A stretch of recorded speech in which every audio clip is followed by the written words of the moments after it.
Muy buenas noches a todos. Encantado de poder presentar el antesala de esta charla del día de hoy. Hoy, 26 de mayo del 2025, tengo el agrado de presentar a los residentes del Hospital Rafael Hernández de la provincia de Chiriquí, donde ellos van a presentar la charla de fracturas de pilón tibial. En este caso, los expositores son residentes de primer año del Hospital Regional Rafael Hernández, comenzando desde el primero, que es el doctor David Salamín, el segundo, el doctor Fernando Ford, y de último, pero no menos importante, el doctor Roberto Velázquez. Queremos hacer esta charla amena lo más rápido posible. Nos encantaría que todos compartieran información que sientan que sea adicional y están abiertas todo tipo de preguntas para enriquecer esto que queremos, la información actualizada, antigua, moderna, del manejo de la fractura de pilón tibial. Y yo sé que aquí todos tenemos, aunque sea algo que aportar, y todos son bienvenidos. Y para no hacerlo más esperar, vamos a presentar inicialmente al doctor Salamín, quien va a iniciar la charla. Buenas noches. Buenas noches, mucho gusto. Es nuestro placer. ¿Se me escucha? Sí, es nuestro placer presentar nuestro tema de hoy en las docencias nacionales de la Sociedad Panameña de Ortopedia y Traumatología, con el tema de hoy que es fracturas de pilón tibial, como nos presentó el doctor Arquel, mi persona, David Salamín, el doctor Roberto Velázquez y el doctor Fernando Ford. Para comenzar, nuestros objetivos del día de hoy son comprender los principios biomecánicos básicos y clínicos de las fracturas de pilón tibial, describir su anatomía funcional y su implicancia en la consolidación, analizar el diagnóstico por imagen, clasificación y opciones terapéuticas que tenemos para manejar este tipo de lesiones y comparar las técnicas quirúrgicas y los resultados funcionales, y revisar las complicaciones y los cuidados postquirúrgicos de estas. Entre los conceptos básicos de la fractura del pilón tibial, esto fue descrito por primera vez por Destot en 1911, y estas son fracturas que se describen como fracturas que afectan la porción distal de la tibia, comprometiendo la superficie articular de esta y la metáfisis. La articulación tibio-talar es frecuentemente una que sufre conminución y desplazamiento en este tipo de fracturas, las cuales van a ser explicadas posteriormente por qué. Y y esto causa que se tenga un manejo complejo de la dualidad de el daño óseo, pero combinado con las partes blandas que se tienen en el área. Entre la epidemiología, las fracturas de pilón tibial son unas fracturas que, aunque son relativamente poco comunes, sí tienen una alta tasa de morbilidad y de complicaciones. Esto hace que su manejo sea crucial y se estima que representan entre un más o menos 7 a 10% de las fracturas de tibia, siendo 1% de las fracturas de las extremidades inferiores, predominantemente en varones de edades 35 a 45 años principalmente, pero es principalmente secundario a accidentes de alta energía. Puede ser accidentes vehiculomotores o caídas de alturas, como también accidentes de mediana energía, que son como en deportes o deportes de alto riesgo, como en el caso de deportes de nieve, como el esquí. Y también un 5 a 10% de estas fracturas también van a ser bilaterales y tener en un 20 o un 25% las fracturas de estas que son expuestas. Entre la anatomía de la tibia distal, esto está conformado principalmente por los estabilizadores que van a ser estabilizadores estáticos y dinámicos. Entre esos estabilizadores estáticos, principalmente que vamos a estar enfocándonos en esta charla, son las columnas del tobillo. El tobillo se va a dividir en tres columnas principales, las cuales van a ser la columna medial, que corresponde al margen medial de la tibia distal, incluyendo el malleolo medial y la porción medial de la superficie articular de la tibia. Esta es muy importante para la estabilidad estática del tobillo, que actúa como un pilar estructural contra las fuerzas en varo. las fracturas de la columna, de esta columna afectan directamente al soporte medial de la mortaja tibial y esto va a predisponer a gran inestabilidad y futura artrosis si no se corrige. Es importante también tener en cuenta la columna posterior, la cual se va a conferir también como el llamado fragmento de Bowman, el cual funcionalmente es una columna que es clave para la estabilidad en la extensión del tobillo. Y también es esencial para la estabilidad de esta en la marcha. Esto también contiene inserciones para ligamentos que van a ser posteriormente mencionados también, pero los ligamentos posteriores del tobillo, como el ligamento tibio-astragalino posterior. Unas fracturas aquí pueden pasar también desapercibidas si solamente se da se tiene un rayo X AP de mortaja y también un rayo X lateral, por lo que cuando uno está realizando su planificación quirúrgica, sí es esencial contar con imágenes por una tomografía. Y entonces tenemos la columna anterolateral, la cual incluye la porción anterior y lateral de la superficie articular distal de la tibia, que así como su incisura con el peroné. Esto se relaciona con el mecanismo de flexión dorsal del tobillo y la articulación tibio peronea distal. Los fragmentos de esta columna suelen ser presentes en fracturas que van a tener un mecanismo de flexión dorsal y eh, pasamos a entonces los ligamentos que también confieren parte de la estabilidad estática del tobillo, que tenemos entonces los ligamentos que confieren la porción lateral del tobillo, que están los ligamentos peroneoastragalinos anterior, lo cual es una banda más débil, que esto es comúnmente lesionada en traumas, la banda de posterior, que es más fuerte, que es la peroneo astragalino posterior, y se tiene la peroneo calcánea. Entonces tenemos una vista más detallada de la porción lateral del tobillo. En la porción medial del tobillo tenemos los ligamentos deltoideos, es un ligamento lateral triangular fuerte, el cual confiere los ligamentos tibio astragalino anterior, tibio astragalino posterior, tibio calcáneo y tibio navicular, el cual es un ligamento fuerte y puede ser también comúnmente lesionado en este tipo de lesiones de alta energía.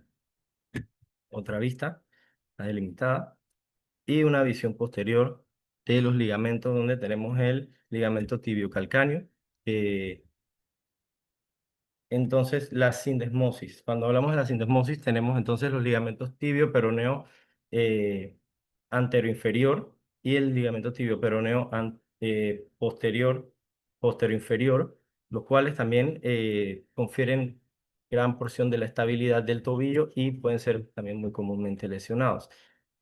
Entonces, para la inervación del tobillo, tenemos que mencionar el nervio peroneo profundo, al igual que el nervio peroneo superficial y el nervio sural, y su irrigación, cual va a estar realizada por la arteria tibial anterior y la arteria tibial posterior, el cual su lesión generalmente va a conllevar a gran comorbilidad y predictores de lesiones de tejidos blandos a la hora de realizar un manejo quirúrgico.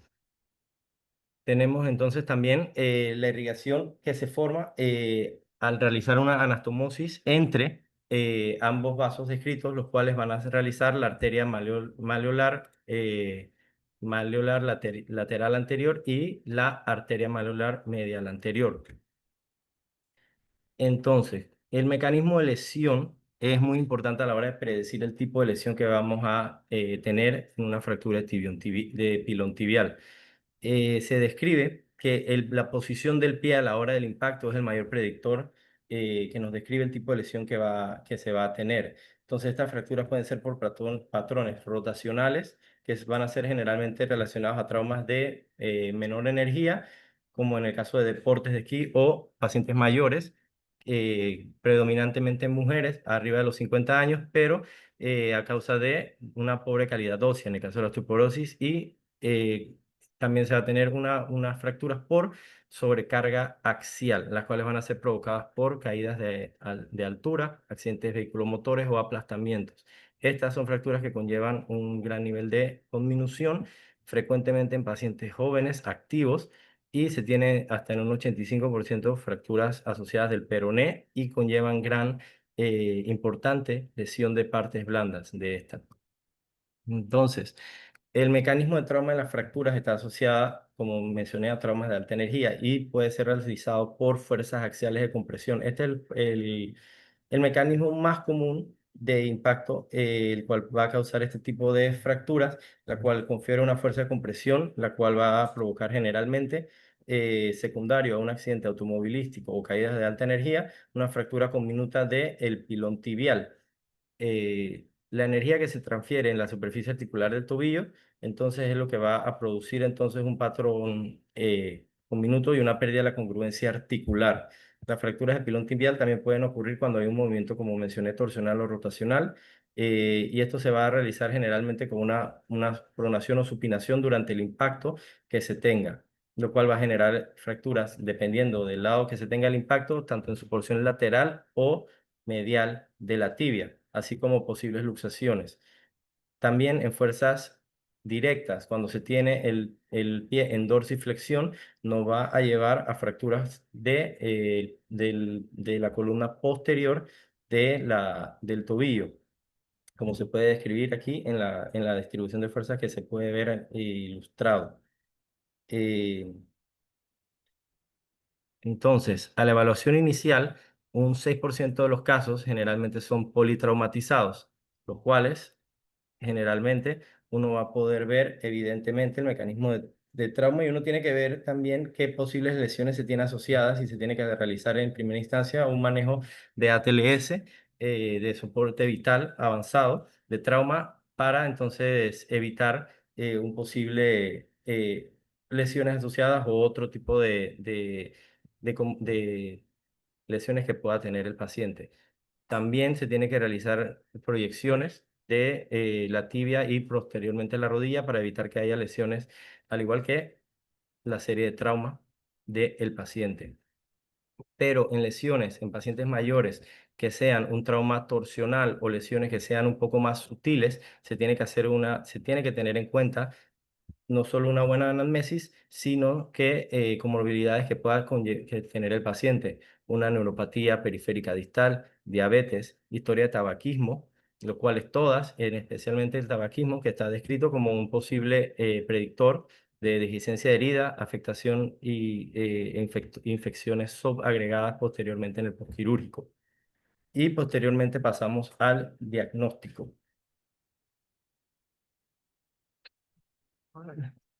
Bueno, aquí continuando con el diagnóstico, ya como comentó mi compañero, por lo general las fracturas de pilón tibial van a ser fracturas que vienen asociadas con traumatismo de alta energía, por lo que se debe iniciar lo que es el ATLS, principalmente en cuarta urgencia o el personal médico de atención primaria. Además de eso, pacientes van a llegar con dolor, intimidación funcional, deformidad evidente, daño a los tejidos blandos, y como parte de la evaluación ya inicial de lo que es el tobillo, se le hacen las proyecciones de tobillo, la P lateral, la mortaja, y cuando hay disponibilidad se le hace lo que es una tomografía. Ahora, ¿qué estamos evaluando en las proyecciones del tobillo? Hay que evaluar algún daño o compromiso de lo que es la articulación o la mortaja. ¿Cómo se evalúa esto?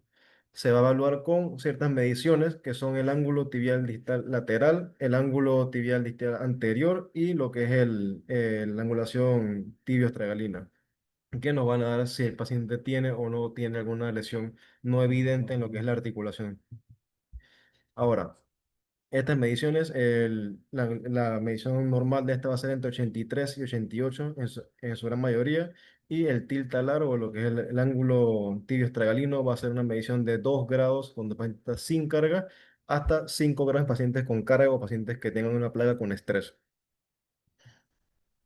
En instituciones que se pueda o se tenga la disponibilidad de realizarle una tomografía, es lo indicado para ya el planeamiento quirúrgico, el predictor de morbilidad del paciente, y nos va a dar un plan en cómo actuar con este paciente. Los fragmentos que se van a poder evaluar son el fragmento anterior, el anterolateral, el posterolateral, el posterior, el central, que es un predictor de alta, como de alta daño de tejidos blandos en los pacientes, o el fragmento de die punch, y el fragmento medial o el malleolo medial. Ahora, hay un signo característico que se ve en estas fracturas articulares, que es el signo de Mercedes-Benz, que se va a ver el fragmento de Chaput, el fragmento de Boltzmann y el fragmento medial o malleolo medial, que van a indicarnos una fractura de la cara articular o el pilón tibial. Ya, entonces, hablando de clasificaciones, históricamente se usa la clasificación de Ruedi-Algover, que nos va a hablar de fracturas intraarticulares. Pacientes con una clasificación tipo 1 son trazos sencillos, in situ. Fracturas tipo 2 tienen algún grado de desplazamiento. Y las fracturas tipo 3 ya tienen algún grado mayor de conminución o gran daño articular. Esta clasificación se modificó y ahora se usa lo que es la de la AO o Müller, que nos va a hablar ya viendo las fracturas extraarticulares, perdón, parcialmente articulares o con un daño completo de la articulación y dividiéndolo entre si es una fractura sencilla o simple, una fractura en cuña, un trazo menos complejo. Y ya los últimos, por lo general, un trazo con alto grado de daño a la articulación, con depresión o con muchos fragmentos. Ahora, con la disponibilidad que tenemos para las tomografías, se utiliza más que nada para los diagnósticos, para el tratamiento de los pacientes. Estos nos van a indicar tanto el grado de conminución, lesiones que no se puedan ver en las radiografías, nos va a ayudar a evaluar la magnitud del impacto, la magnitud del trauma con el que el paciente se presentó al cuarto de urgencias y nos va a ayudar a definir principalmente la línea principal de la fractura. Esta línea principal lo que se usa más que nada es para el planeamiento quirúrgico a la hora de usar el abordaje. Esta clasificación se modificó después por Toplis, que la dividió en 10 tipos, el tipo coronal y el tipo sagital. Esta la hizo que el tipo coronal es un tipo más común, se divide en fracturas tipo V, tipo Y, con un desplazamiento anterior, uno posterior y uno puro de los dos lados.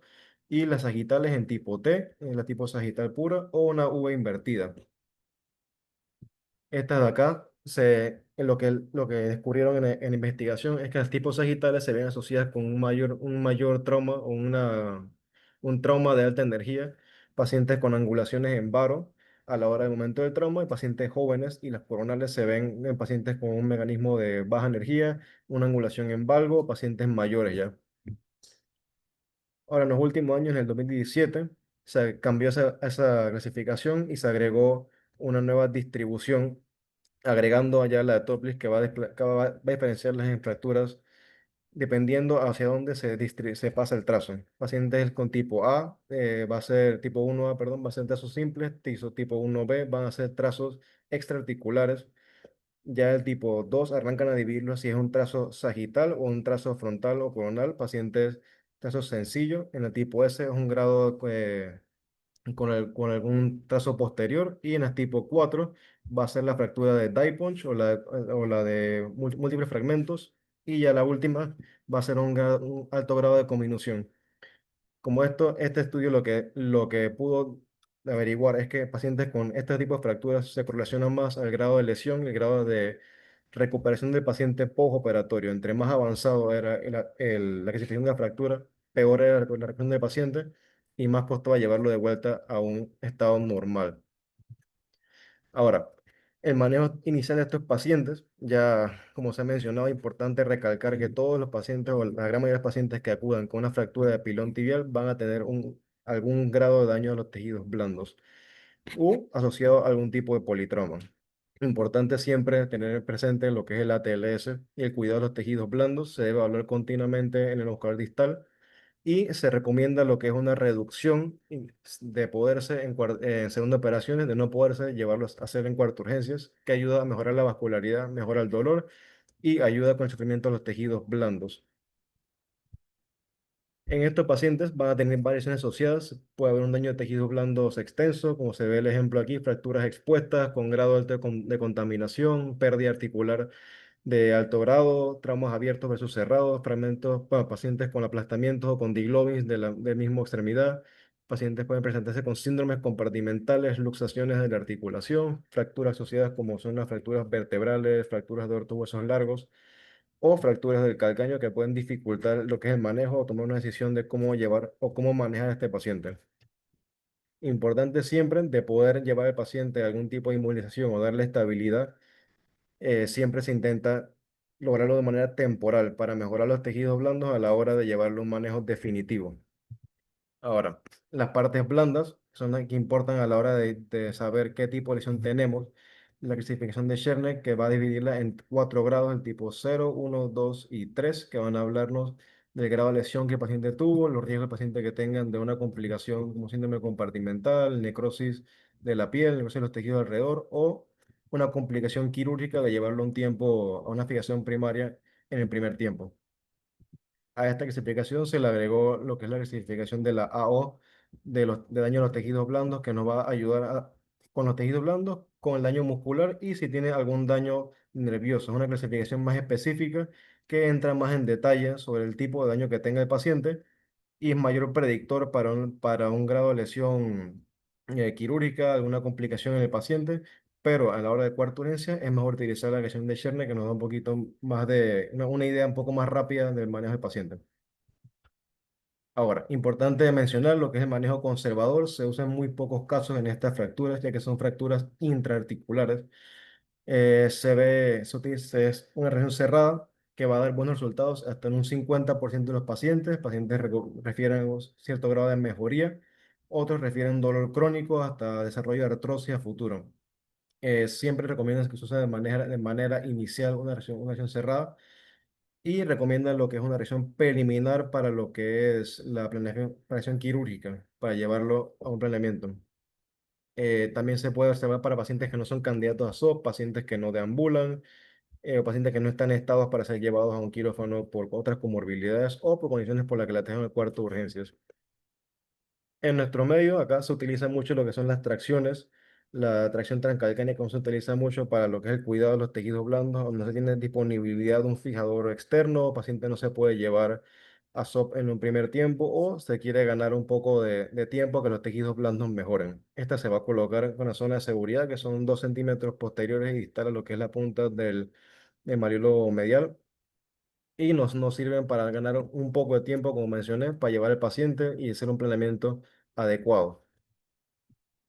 Ahora, históricamente, las bases del manejo quirúrgico del pilón tibial fueron dadas por el doctor Ruedi y Algower, que hablan de una región anatómica, fijación de una fractura peroneal asociada, una restauración de la superficie articular, el uso de los injertos autólogos en efectos de la metáfisis y el uso de placas de sostén medial.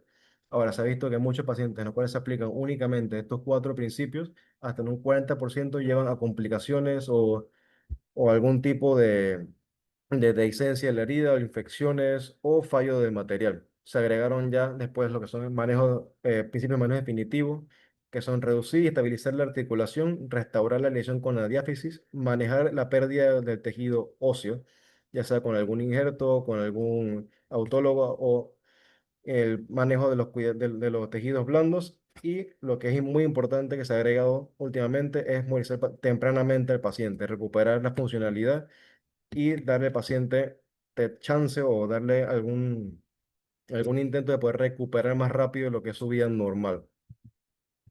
Ahora, el manejo quirúrgico, importante mencionar que en las fracturas de pilón tibial no hay ningún gold standard. El paciente se puede manejar de muchas maneras y hay muchos tipos de materiales de osteosíntesis o técnicas que se pueden realizar para manejar a estos pacientes. Dentro de estas está el uso de los fijadores externos. Las tracciones transcalcáneas, como ya mencioné, son reservadas para algunos casos. Se recomienda lo que es esperar 10 a 14 días para que disminuyan los tejidos blandos, llamados tejidos blandos, para poder ser llevado a una segunda intención. Se recomienda lo que es el uso de una tomografía pre y post reducción temporal para un planeamiento quirúrgico. En casos, como se mencionará más adelante, trazos con fracturas de peroné simples, se recomienda fijar primero el peroné y en trazos con fracturas más complejas del peroné ya se recomienda fijar de segundo. Y ya muchos hablan del uso de distractores intrasoc o los mismos fijadores externos nos ayudan a dar un poco de distancia y distracción a la hora de realizar la fijación. Ya como mencioné, los fijadores externos son muy útiles para este tipo de fracturas, nos dan tiempo para ver que los tejidos blandos mejoren y el paciente pueda ser llevado a una reducción primaria con fijación interna, pacientes pueden ser con placas anatómicas o convencionales, y en casos muy severos o con daños muy grandes articulares se puede llevar a una artrodesis primaria. Esto ya se queda reservado para pacientes con un grado extenso de daño articular o pacientes que no se puede salvar la articulación. De manera de resumen, acá lo que hablan es el manejo inicial o cómo debemos comportarnos ante las fracturas de pilón tibial. Usan el ejemplo de la tipo 43 de la AO, que hablan de fracturas, si son expuestas o no son expuestas. Fracturas expuestas se debe llevar a un manejo temporal de la fractura y darle tiempo a los tejidos blandos que mejoren para ya luego planearlo de manera definitiva. En pacientes que no tienen algún tipo de exposición ósea, lo que es primero buscar algún tipo de restauración de la superficie articular, ya sea con algún fijador externo o la tracción, o de poder llevarse, si los tejidos blandos lo permiten, llevarlo a una fijación definitiva de estos pacientes. Ahora, para los abordajes y la posición del paciente intrasop, paciente se va a colocar en la posición supina con algún bulto elevador para darnos la visibilidad necesaria. El arco se coloca del lado contralateral a la extremidad que se va a trabajar y se usa lo que es la isquemia para poder trabajar de una mejor manera. Los abordajes, ya como mencioné, fracturas de pilón tibial nos permiten tener muchos tipos de abordajes y técnicas y estrategias quirúrgicas para poder lidiar con estas fracturas.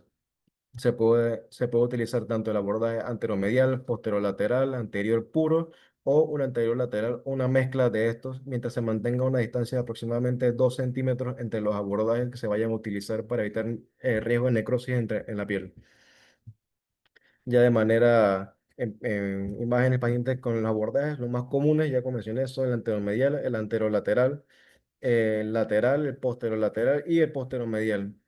¿Qué diferencias nos van a dar? Nos van a dar diferentes exposiciones. El anteromedial va a ser el clásico que se utiliza en las fracturas de lo que describe la AO, nos va a dar acceso al malleolo medial, pero va a dificultar lo que es la visualización de la porción lateral del platón tibial.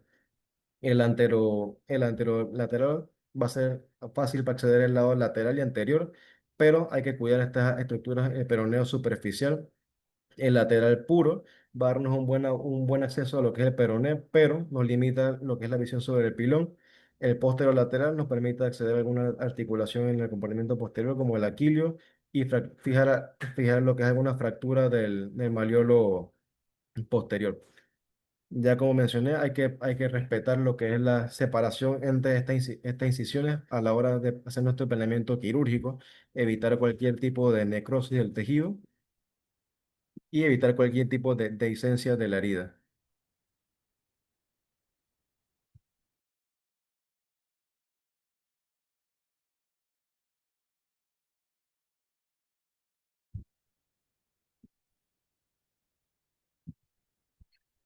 Especificando más ya, y entrando más en lo que es la técnica quirúrgica, se eligió una fractura compleja, multifragmentaria articular con fractura metafisiaria, en la cual sigue alrededor de 14-15 pasos para lo que es ya la misma cirugía. Esta cirugía entonces de alto grado, de alta complejidad, requiere tanto de un buen planeamiento como una serie de pasos para el éxito del desenlace de estas fracturas. Se va a resumir básicamente en procedimientos, si lo hacemos en una etapa o en múltiples etapas, que veamos primero si tiene algún tipo de la fractura del peroné o la tibia, la planificación de la reducción, más la fijación, elección del implante, preparación del paciente y los abordajes, si se coloca o no algún tipo de distractor o de síntesis del peroné, si existe una fractura del peroné, reducción de los segmentos articulares, restaurar lo que es la superficie articular, fijaciones, entonces, con los tornillos de compresión para los fragmentos que van a estar básicamente no fijados. La placa que se va a utilizar, la elevación de la reducción e injerto, muy probablemente que se tenga que usar dependiendo del tipo de fractura. Normalmente en estas combinaciones sí se utilizan el seguimiento y los cuidados postoperatorios. ¿Cuándo decimos entonces si es en un tiempo o en múltiples tiempos? Básicamente el mismo principio de la calidad de tejidos blandos. Esta es una fractura de tejidos blandos. Los tejidos blandos son los que mandan el tratamiento, dependiendo del criterio del cirujano.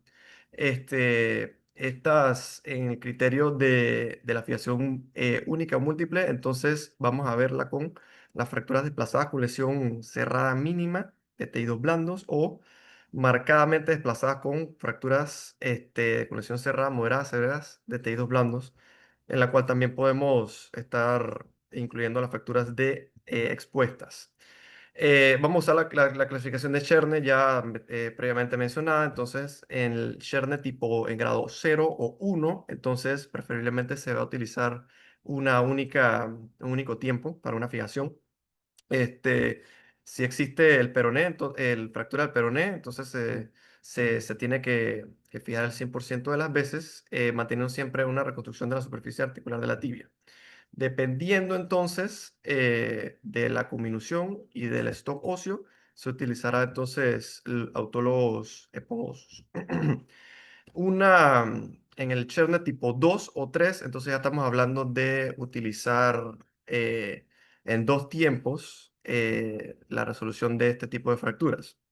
Normalmente hay una gran afectación de tejidos blandos, en la cual se va a utilizar probablemente fijadores externos o algún tipo de fijación temporal para, para ya sea, para que se sanen entonces los tejidos blandos y se pueda reducir posteriormente una fijación ya definitiva.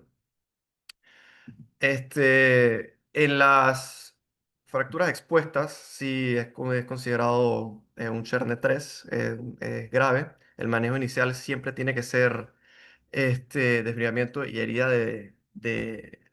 desbridamiento de la herida y lavado en el quirófano, una esterilización y temporal externa para permitir, junto con un lavado un segundo tiempo, el cual es recomendado a las 48 horas, junto con una antibiótico-terapia para que los tejidos blandos cedan.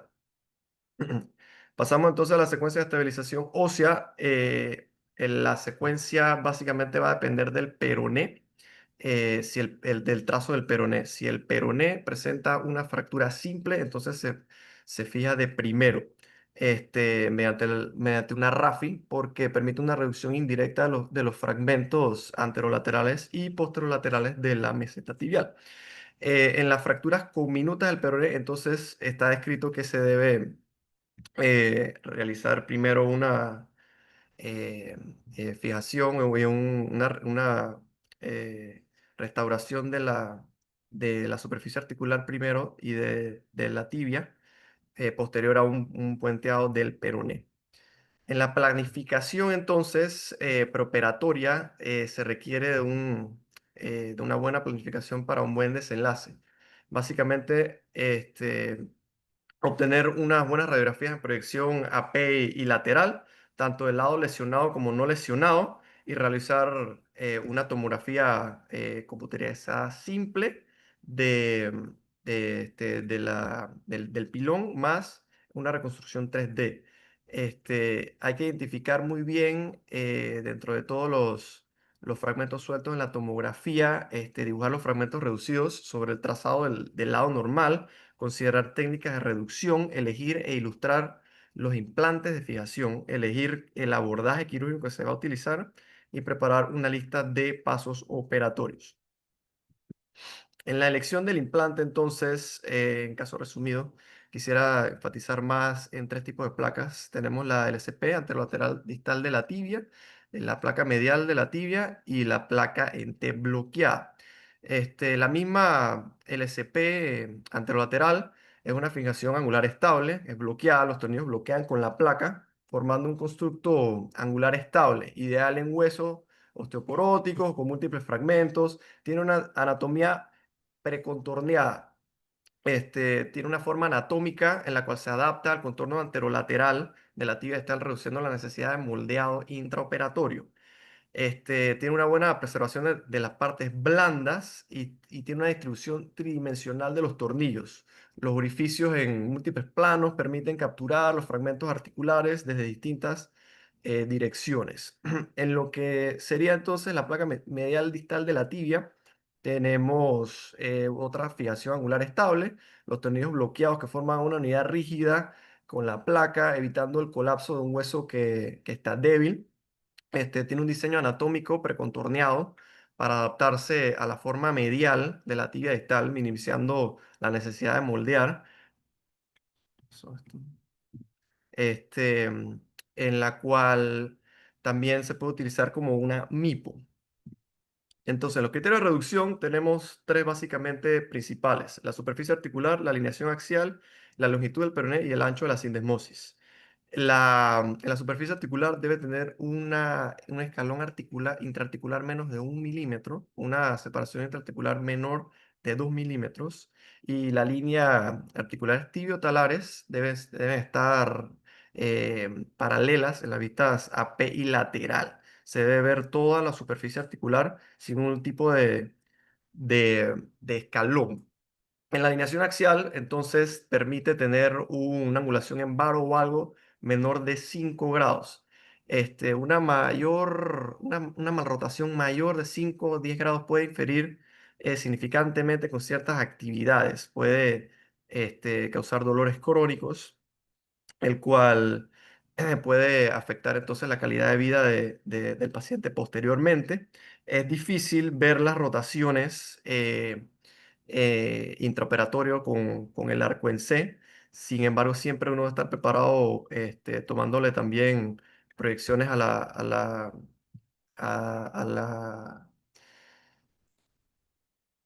a la pierna contralateral sana para tener mejor una visualización y mejor guía. Como tercer paso, entonces, la longitud del peroné y el ancho de la sindesmosis. Básicamente, el peroné es lo que le va a dar la longitud de estar fracturado. Muy comúnmente se ve fracturado, el cual, permitiéndole una reducción, primero no va a evitar que la fractura de la tibia se presente en bar. La preparación, entonces, posteriormente ya mencionado, en decúbito supino, preferiblemente con un bulto en glúteo ipsilateral a operarlo para evitar la rotación externa. Colocar algún tipo de elevación para mejor visualización del cirujano, y un torniquete de 100 a 125 milímetros de mercurio por arriba de la presión sistólica.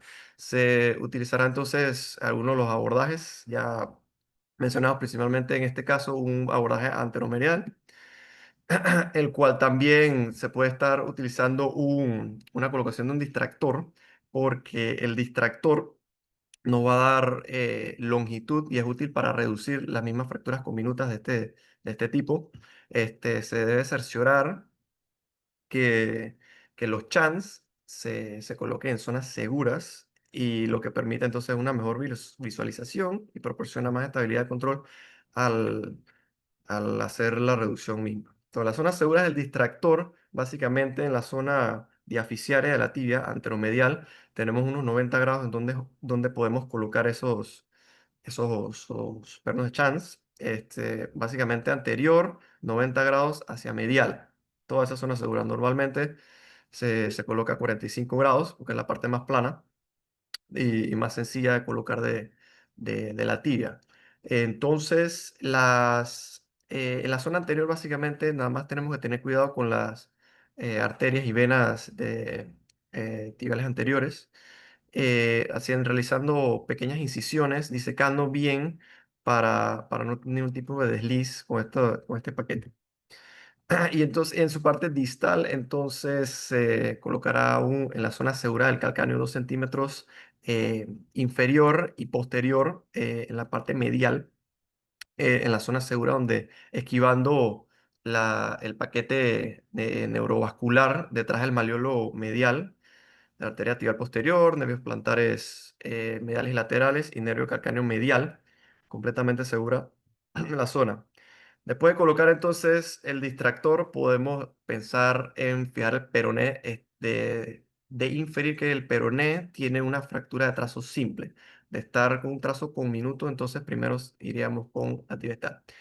En este caso en específico tenemos un trazo simple transverso, el cual entonces se le pone una placa LCP de 3.5, el cual se le da una alineación correcta, una longitud y eje y rotación correcta para darle una mejor estabilidad global del tobillo, posterior a fijar los fragmentos libres de la comisión del pilón.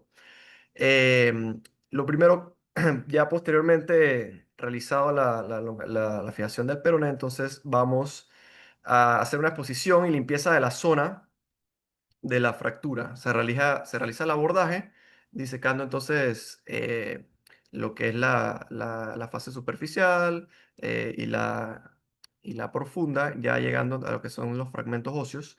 Se debe lavar, curetear, si algún tipo de, este, de, de coágulos de sangre o algún tipo de contaminación. En el caso ilustrado, podríamos estar hablando de un mecanismo de alta energía, una abierta de una 3A específicamente. Se inspecciona básicamente y luego de hacer la limpieza vamos a entonces alineando los fragmentos. El primer fragmento que vamos a utilizar con pines de Kirchner va a ser el fragmento central. Se va a colocar de manera anteroposterior, agarrando los fragmentos más grandes que encontremos sin pasar más allá de la cortical posterior del fragmento posterior, protegiendo lo que es el tendón del Aquiles. Ya entonces, habiendo fijado el fragmento central, vamos a hacer reducción del fragmento anterolateral, que se reduce entonces anatómicamente posterocentral bajo control visual del arco en C. Después de la fijación del fragmento anterolateral, continuamos con los fragmentos mediales. Se ajustan, siempre debe ser con mucho cuidado por el grado de conminución. Se puede utilizar pinzas de Weber si hay algún tipo de desalineación. Puede ser que cuando esté uno introduciendo algún tipo de Kirchner, el otro Kirchner se colapsa, por lo cual entonces las pinzas también están indicadas. Se pueden utilizar la mayor cantidad de Kirchners posibles para reducir la mayor cantidad de fragmentos y restaurar la superficie articular. Una vez entonces, habiendo tenido una reducción suficiente, una reducción anatómica, lo más anatómica posible de la superficie articular, entonces se va a impactar primeramente el pin o el KW del fragmento central. Esto va entonces con todos los otros KW en ese mismo orden: central, anterolateral y medial.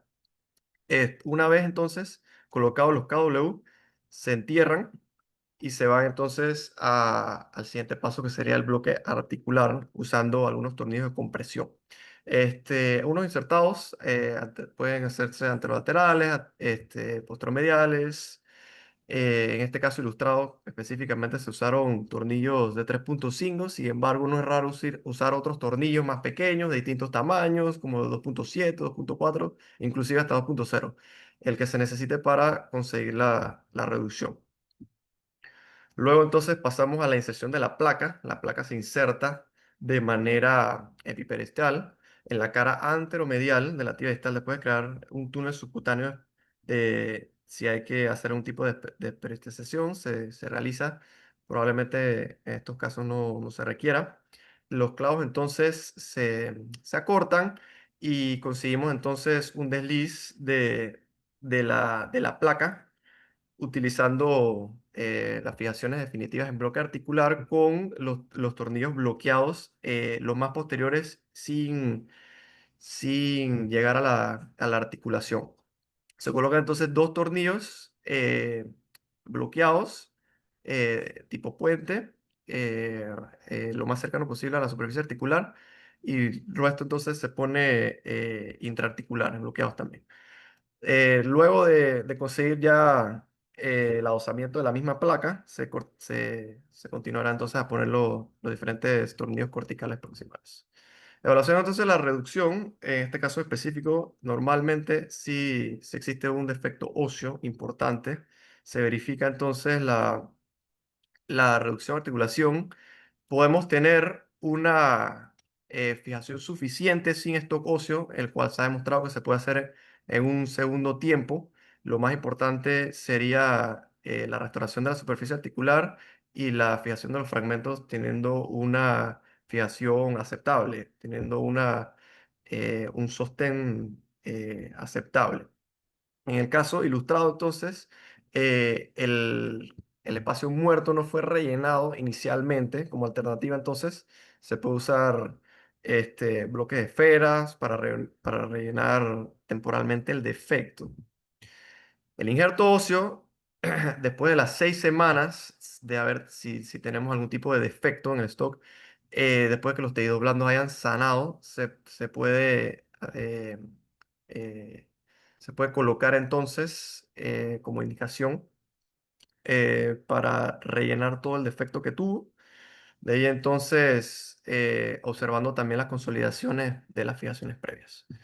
Pequeño artículo de los mismos, autoinjertos que se utilizan para estos defectos de stock óseo en las combinaciones de pilón tibial del 2023. Tuvo como estudio entonces a 20 jóvenes con defecto articular irreconstruible posteriores a fracturas conminutas de pilón tibial, en el cual entonces se hicieron en 2 tiempos y luego entonces se reconstruyó con autoinjerto de la cresta ilíaca, de tipo esponjoso, el hueso.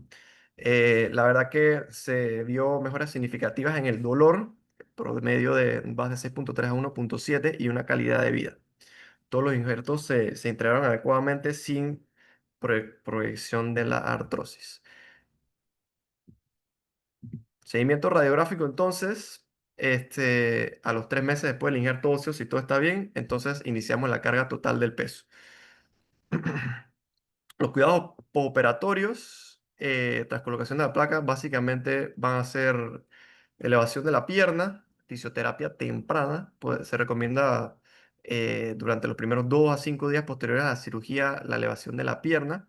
La fisioterapia entonces se inicia inmediatamente con ejercicios activos asistidos, no es necesaria una inmovilización con férula. La movilización progresiva entonces, según la evolución de la herida, hay que individualizar cada caso con apoyo parcial de la pierna, dependiendo de la evolución del paciente. El seguimiento entonces se recomienda un seguimiento clínico y radiológico a las 2, 6 y 12 semanas. Según la consolidación, el apoyo puede incrementarse a partir de las 6, 8 semanas y generalmente permite carga después total a de los 3 meses. Es aconsejable una rehabilitación supervisada con controles clínicos y radiográficos cada 6 semanas hasta alcanzar una recuperación máxima. En el retiro de implante, de ser necesario, porque puede causar irritación de tejidos blandos, puede causar un rechazo de materia de osteosíntesis aséptico, más que nada por dolor a tejidos blandos. Es bastante superficial y los pacientes refieren a algún tipo de molestia. El mejor momento para retirarlo va a ser alrededor de 2 meses después de la cirugía. Un caso clínico que nos llegó al hospital, un masculino de 28 años, eh, colisión en moto, trauma de alta energía, colisión frontal, portaba casco, no tuvo trauma craneoencefálico severo ni trauma tóraco-abdominal cerrado severo. Tuvo un trauma multidireccional en lo que fue la pierna izquierda. Tuvo un dolor y deformidad en pierna izquierda. Se le tomaron radiografías API lateral inicialmente de la pierna, observándose una fractura conminuta de pilón tibial con un peroné intacto, con extensión de la fractura hacia la diáfisis. Las proyecciones. La tomografía que se realiza, ese paciente fue llevado al salón de operaciones en 2 tiempos porque presentaba un Cherne 2, tenía una afectación considerable de tejidos blandos. Se decidió realizar en 2 tiempos, le pone el fijador. Aquí tenemos el clásico signo de Mercedes-Benz, del trazo con minuto. Post colocación del fijador, vemos pérdida del stock óseo, vemos gran conminución, tanto en el plano coronal como el sagital, y trazos intraarticulares.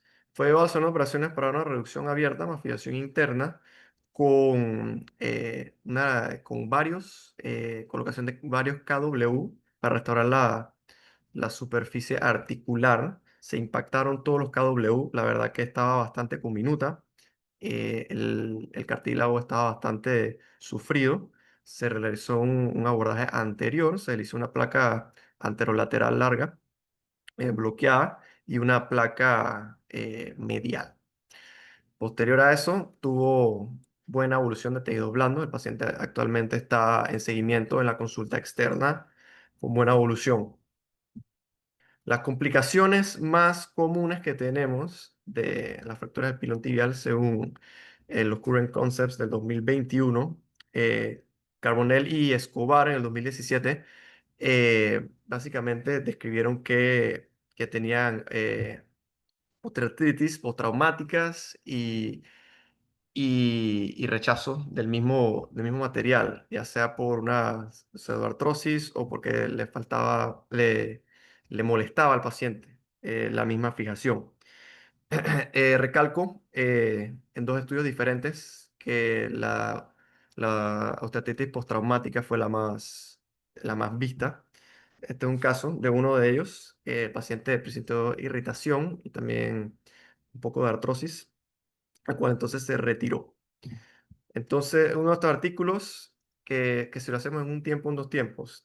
Este artículo eh, fue un estudio prospectivo aleatorizado del 2019 hasta el 2021 en India, que 24 pacientes con fracturas interarticulares del pilón tibial de la clasificación de la O43B y 43C, divididos en dos grupos. El grupo A, básicamente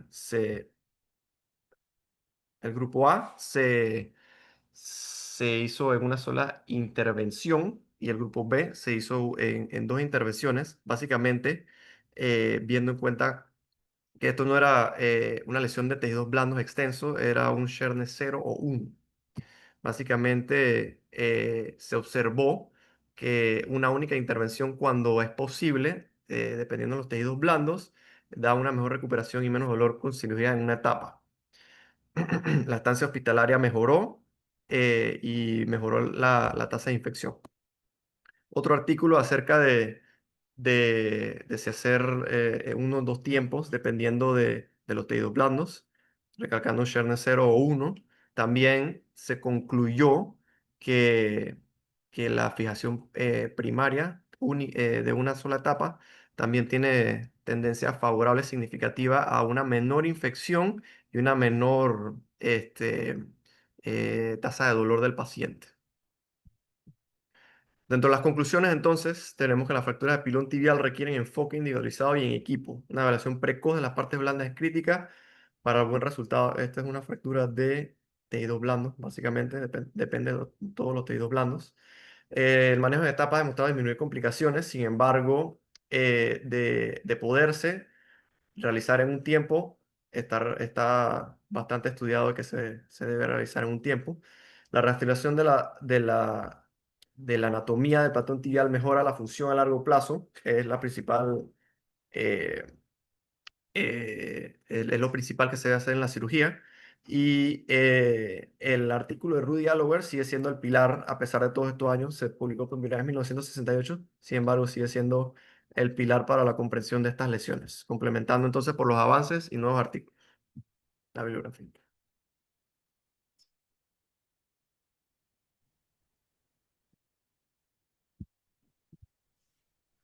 Excelente trabajo. Antes de seguir a la fase de preguntas, buenas noches. Bueno, quiero nuevamente agradecer a nuestro patrocinador, PAMSA. Y por último, quería agregar una pequeña frase. Buscando en internet, preguntándole a ChatGPT, les dije, ChatGPT, consígueme una frase famosa sobre fracturas de pilón tibial que algún famoso de la ortopedia haya mencionado. Y me mencionó una frase del doctor Rudy, que decía que en las fracturas de pilón tibial, 1, preserva el tejido blando. 2, reduce anatómicamente. 3, estabiliza la fractura. Y 4, deja que la biología se encargue. Sin embargo, en el 2000, el doctor Hansen, que es uno de los famosos de la AO, tuvo una frase que también agregó a la frase, válgame la redundancia, de Ruedi, que decía que hay que preservar el tejido blando, 1. 2, hay que reducir anatómicamente. Y 3, hay que tener en cuenta de que estas fracturas pueden tener una necesidad a futuro de una cirugía de reconstrucción de tobillo. Y es de voces saber que las fracturas de tobillo y las fracturas de pilón tibial son fracturas que pueden tener una alta probabilidad de artrosis. Y estas son fracturas de que hay que tomar en cuenta de que en un futuro existe siempre el riesgo, dependiendo del patrón de la fractura, de tener una necesidad a hacer cirugías, ya sea de reconstrucción de articulación, de artrodesis de tobillo, hasta prótesis de tobillo. Entonces, esta ha sido una charla con mucha información. Esperemos que haya sido el agrado de todos. Y me encantaría escuchar los comentarios de todos, ya que todos tenemos experiencia para aportar y quiero abrir la fase de preguntas y respuestas. Dale la bienvenida al presidente. Queremos darle la bienvenida al doctor Gerinaldo. Gracias por estar con nosotros, estar presente, apoyarnos siempre en estas residocencias, ya que esto motiva a los residentes a estudiar. El doctor Cam, ¿qué tal? Esto estimula a los residentes a estudiar, a nosotros los funcionarios a repasar, y siempre se saca un bien de todo esto. Si alguien tiene alguna consulta o alguna pregunta, bienvenidos, preguntas y comentarios, por favor. Le voy a dar espacio al doctor Tortosa que quiere decir algo. Un momentito.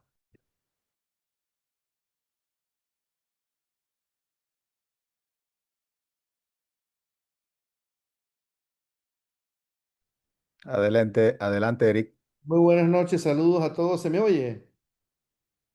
Sí, Felicidades a nuestros residentes y a nuestros moderadores. Esto ha sido pues una excelente disertación lo que han presentado. Estas fracturas cada vez las vemos con más frecuencia y en creciente grado de complejidad. ¿Cuándo dirían ustedes, o más bien qué opinión les merece la posibilidad de tener que realizar fasciotomías convencionales en estos casos? Y si ustedes recomiendan o han tenido experiencia o quieren hacer algún comentario sobre lo que sería el pie crusting o fenestración de la piel descompresiva para evitar daño tisular extenso alrededor del tobillo en situaciones de, por ejemplo, pilón tibial, en este caso, que es lo que nos atañe. Les agradezco cualquier comentario.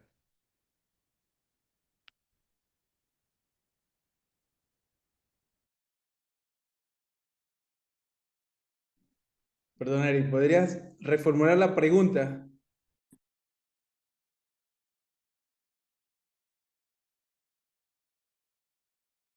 un momentito.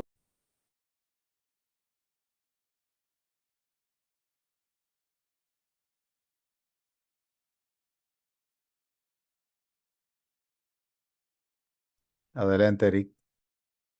Sí, buenas noches. La pregunta es, ¿qué experiencia han tenido con fasciotomías acompañadas de casos de fracturas de pilón tibial con daños severos de la piel y los tejidos blandos? Y si han tenido la opción de usar técnicas menos agresivas de fasciotomía, como por ejemplo el pie crusting o fenestración de la piel, para hacer una descompresión un poco más controlada sin ser tan agresiva como una fasciotomía convencional, con o sin back para estos casos de lesiones de pilón tibial y daño severo de los tejidos blandos.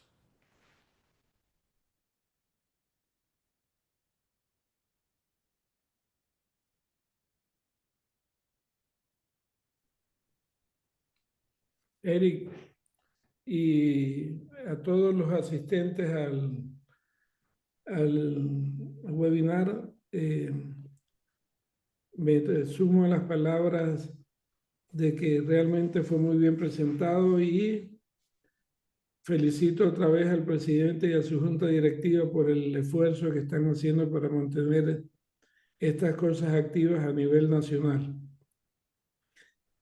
Volviendo a tu pregunta, Eric, la experiencia que si bien no es extremadamente larga, es mucha después de 40 años de estar en esta profesión, bueno, casi 40 años.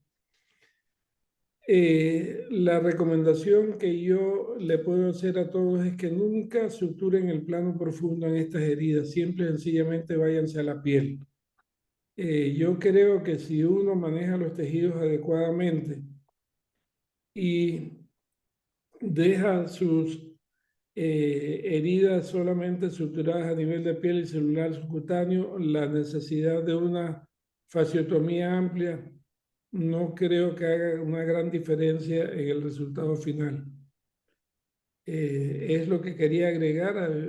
Asumo que debe haber muchos subespecialistas que han visto manejos en centros de más volumen que nosotros, pero esta es una realidad con la que nosotros vivimos y a pesar de ser un hospital verdaderamente pequeño, te puedo decir que en las últimas 8 semanas hemos tenido 6 pilones tibiales operados acá. Eso ha sido algo totalmente fuera de lo común. Y sí, pues podemos hablar de algún grado de experiencia con estos casos. Gracias.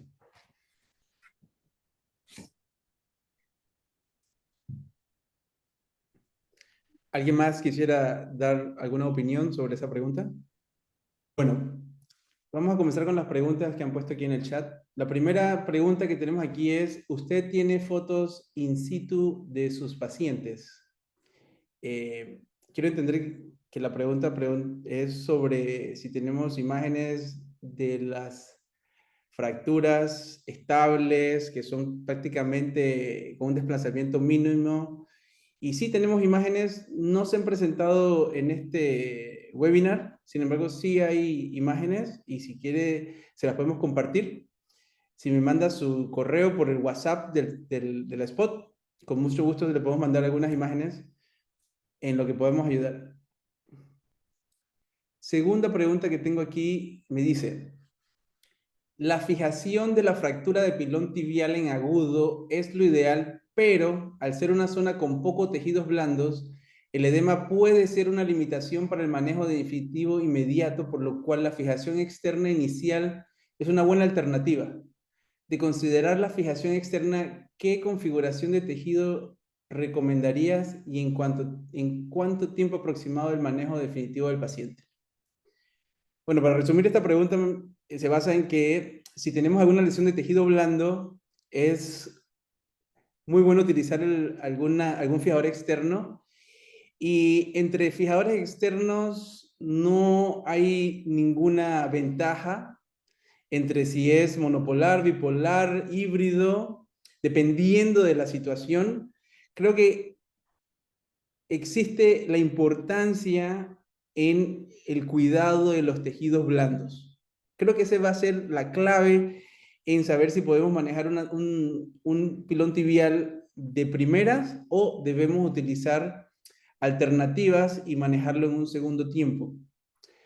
Siempre, siempre, siempre la piel es la que en realidad va a dar la idea o la situación o usar el algoritmo entre un manejo definitivo de fijador externo para darle una mejor solución a la fractura.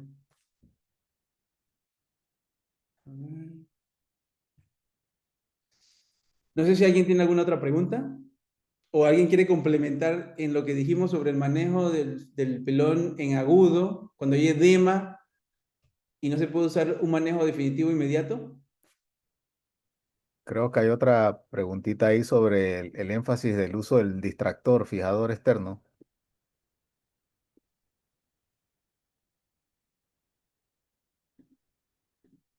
Me imagino que es para la reducción de la fractura. Ok, sí, sí, sí. Bueno, el doctor José Moreno pregunta si es importante recalcar el uso de distractor para manejo de fracturas. Tenemos muchas alternativas. Esa es una excelente alternativa, especialmente cuando uno de los factores es reducir la articulación anatómicamente. Es difícil reducir la articulación anatómicamente de por sí, y el distractor siempre es una ayuda en estas situaciones. Es mandatorio, pues siempre decimos nosotros que depende del patrón de la fractura. Y yo pensaría que mientras más ayuda tenemos en cualquier tipo de fractura de pilón tibial, siempre es bienvenida.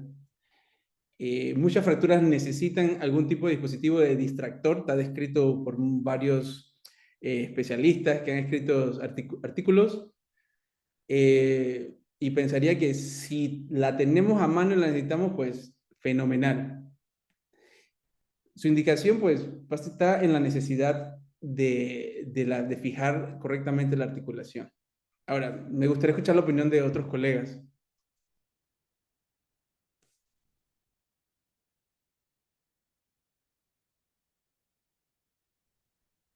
Si alguien quiere hablar, me levanta la mano para poder darle autorización.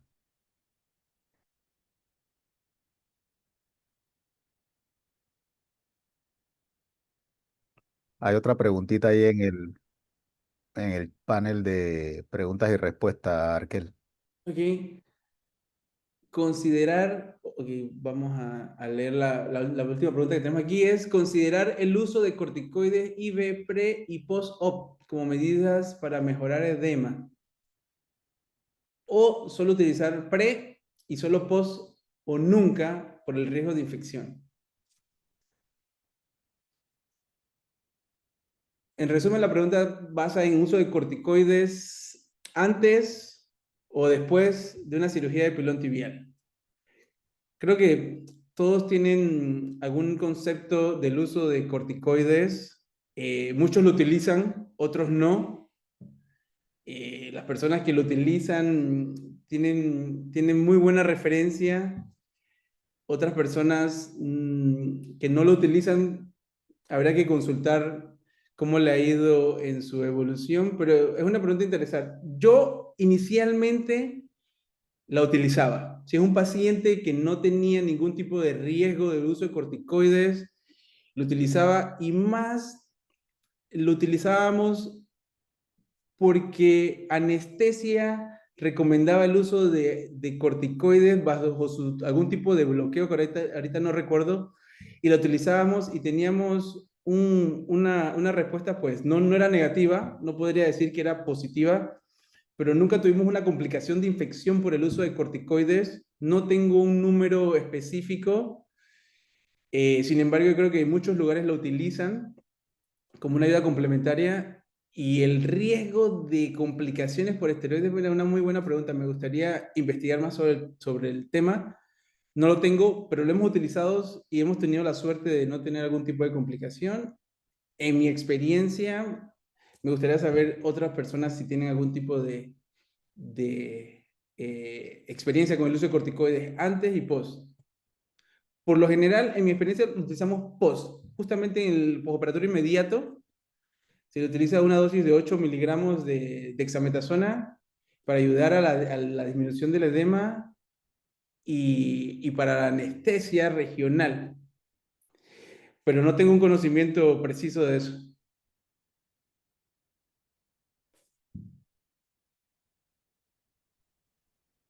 Nos quedan 2 minutos para preguntas y respuestas y después unos anuncios.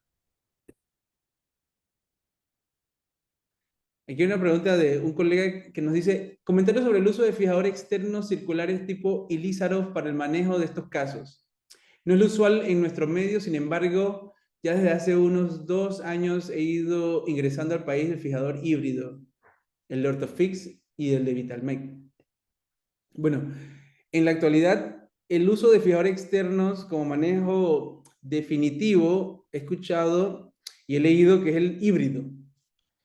En la actualidad nosotros no tenemos esa experiencia. Es muy popular. No sé si algunos de nuestros colegas tienen esa experiencia y quisiera hacer un comentario, porque sí me gustaría escuchar la opinión de otros colegas.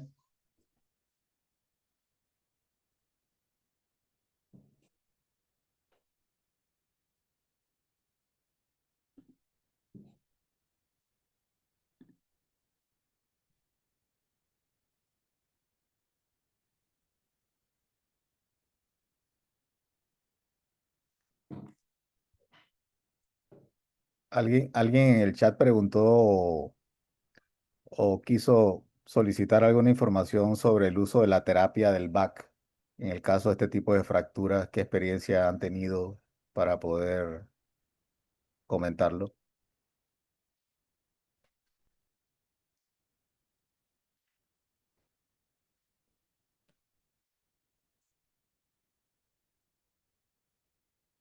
¿Quieres que yo haga Sí. el-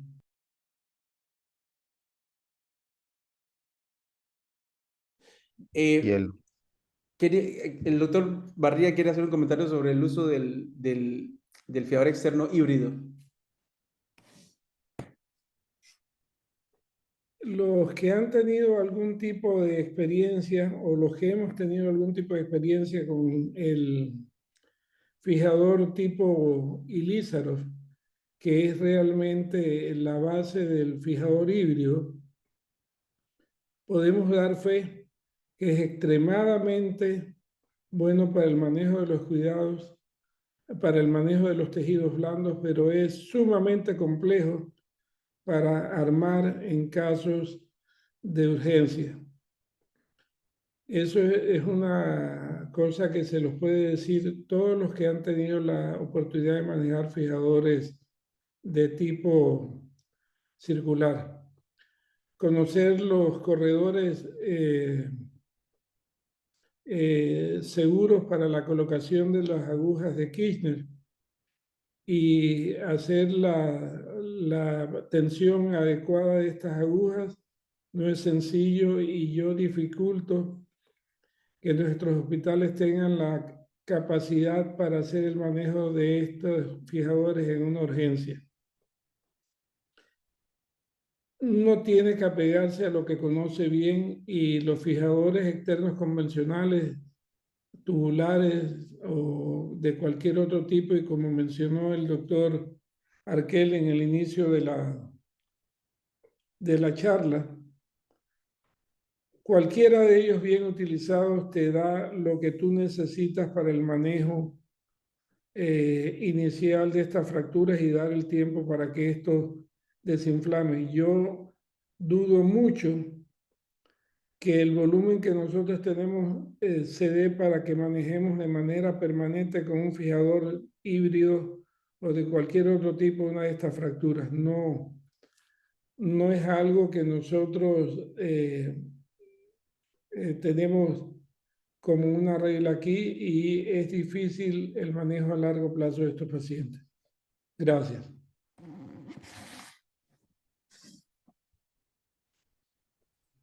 eh, Con- ¿Alguien Arkel, más? ya vamos a pasar a lo que es los anuncios. No sé, el señor presidente, si quiere hacer algunos anuncios primero antes de presentar alguna información. ¿Puedo contestar una última pregunta del BAC? Sí, adelante. El BAC me parece una idea fascinante. Siempre he dicho que el BAC merece un premio Nobel.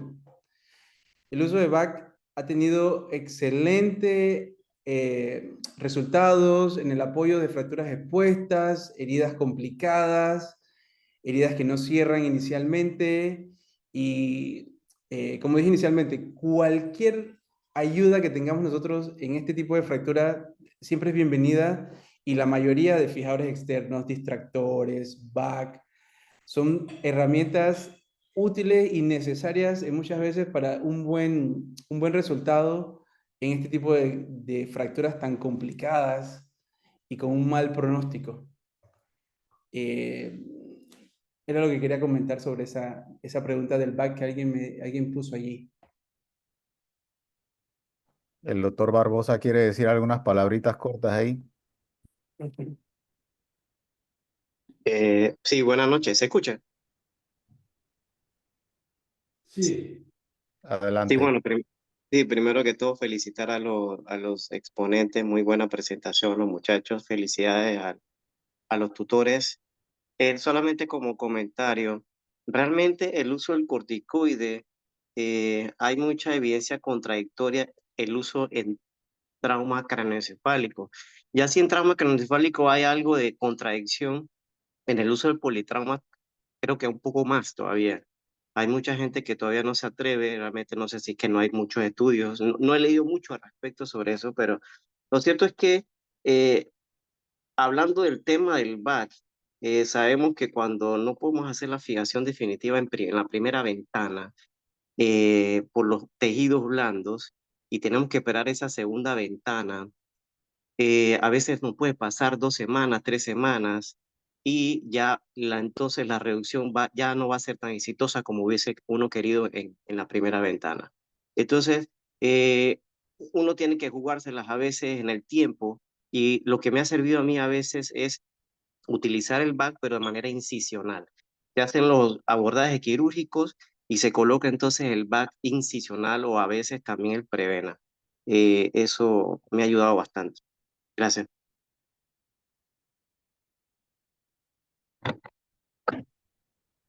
Da un momentito, Gerinaldo.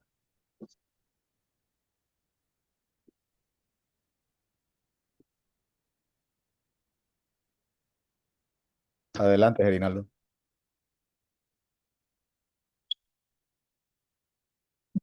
Está sin audio. Sin audio. Está bloqueado el audio.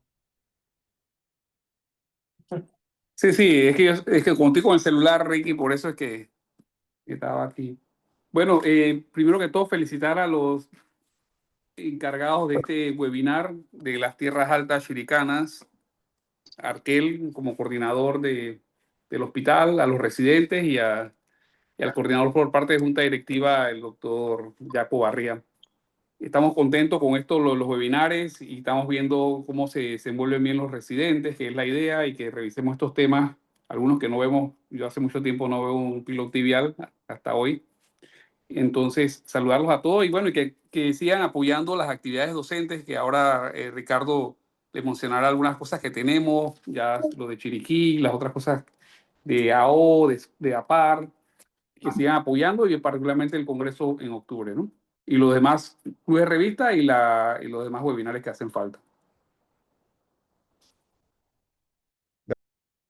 Bueno, sin ninguna otra cosa que anunciarles, le queremos dar las gracias a nombre de la Junta Directiva y el panel del Hospital Rafael Hernández de la provincia de Chiriquí, en especial a los residentes, los tutores, el doctor Heraclio Barría y el doctor Arkel González, quien gentilmente se apoyaron el webinar que tuvimos en el día de hoy y esperamos que podamos encontrarnos muy pronto en la siguiente reunión. Así que a todos que pasen muy buenas noches.